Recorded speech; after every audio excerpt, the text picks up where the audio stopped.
A very good evening, ladies and gentlemen, and once again, welcome to the round table. It's great to have you on the show. Thank you for joining me. I'm Krisanta, and this evening, once again, we have a very, very important personality here in the studios with me. He is currently the head of one of Sri Lanka's oldest and one of Sri Lanka's very important financial institutions, and that is none other than the bankers to the nation, Jatiye Mahapahantamba Bank of Ceylon. Please welcome my guest this evening, the chairman of Bank of Ceylon, Dr. Gamini Wickramasinghe. Very good evening to you, Doctor, and thank you for taking your time off and joining us with the round table. Doctor, I've got so many questions lined up for you this evening, and to start off, a little bit about yourself. Doctor, you are a graduate from the University of Aston, Birmingham in UK, and with over a decade of extensive senior level experience. You came back to Sri Lanka in 1983, and then you founded the Informatic group of companies. My first question to you, with all your qualifications back then, you left it all aside and you came back to Sri Lanka. Why did you do that? And followed with that question, what is your message for people who are out there, who are still professionals like you, who are still out there and trying to make a decision, at least to come back to Sri Lanka now? What is your message? Why did you do that? Why did you take that decision then? It was a very difficult decision because I was out of the country for about 14 years. In England and in Brussels, Belgium. But after you study and you start working, and then you have seen large part of the world, you have traveled, then always, I don't know, in my particular case, I always wanted to come back to Sri Lanka. I wanted to do something for the country. So that is the main reason why I came back. Because otherwise I was doing very well, doing very responsible jobs abroad, but came and wanted to start something here. Okay. And the message to the newcomers, other people who are outside, I came not a very good time. I came in 83, and you all know in 83 what happened. Yeah. I came before that problem. I came in February 83. July was the problem. But now that 30 years or 3 decades of war is over. The country is about to take off, and stable government. So I think this is a very, very good time. If anybody wants to come in and join the country's development and your own development, this is a good time to come to Sri Lanka.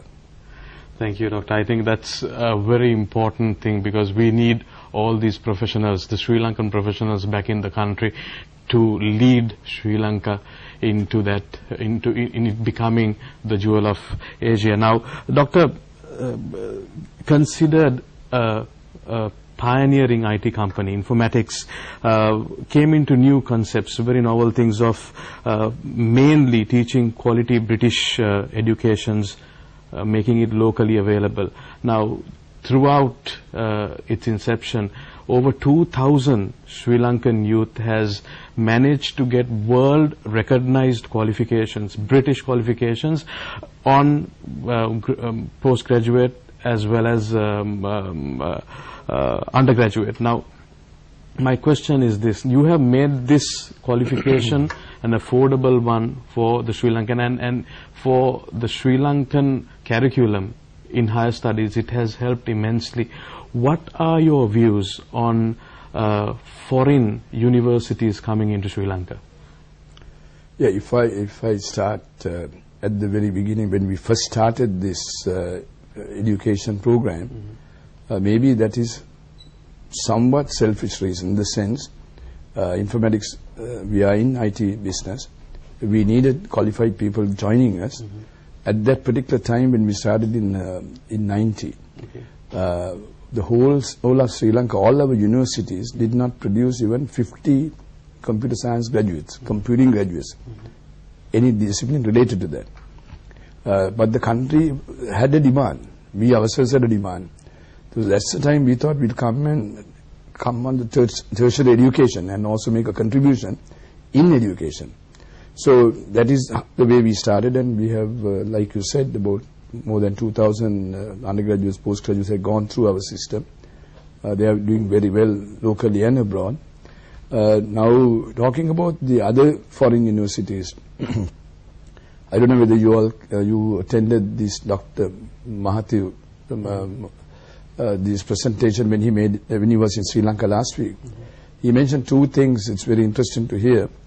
He said Malaysia in 1997, of the currency crisis, the IMF, he said, dictated terms to them, but they didn't accept it for two reasons. One main reason is they had more than 40% savings in the country.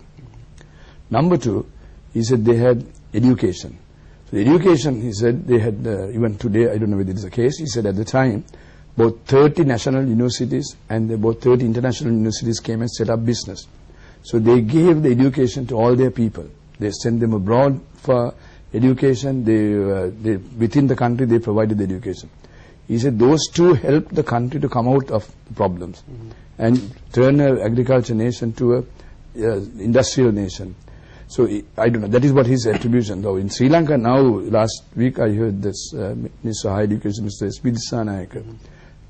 I think he welcomed foreign universities to come and establish their programs in Sri Lanka. From my personal view, I think it's a good idea because more than I think 200,000 people sit for A-levels or are eligible to enter university, and only about 20,000 get in. So what are the other people doing? So if the education can be provided here, in our case about 1/10 the cost that you would have to incur that in the UK. So from Australia, England, America, all these countries, if they can have various disciplines, that will really strengthen Sri Lanka's economy, and then we'll get the trained and qualified workforce. So that's to the benefit of the country. Right. So you have a doctorate in business administration from the Manchester Metropolitan University. You are a fellow of the Chartered Management Institute of UK.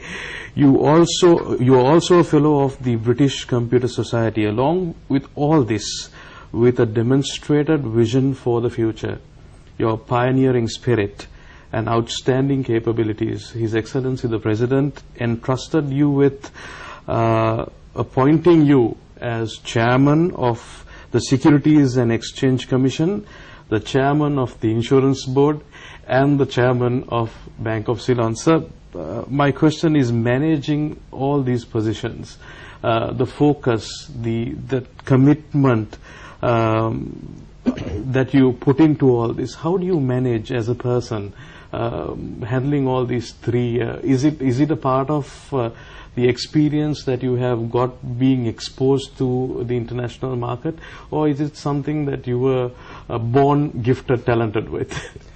I think it is a combination of all what you said. Okay. Definitely your education, your exposure to business and handling difficult situations is important. And also that I started business also in Sri Lanka, working in Sri Lanka. That is also important because I was out of the country, now I got into the country. That experience, hands-on experience, was really valuable. I was like a brand new person coming to the country after many years, starting, nobody knew me, so you had to start everything from scratch and then take it to a certain height. So that all helped. And then the organization you mentioned, I think you must be committed.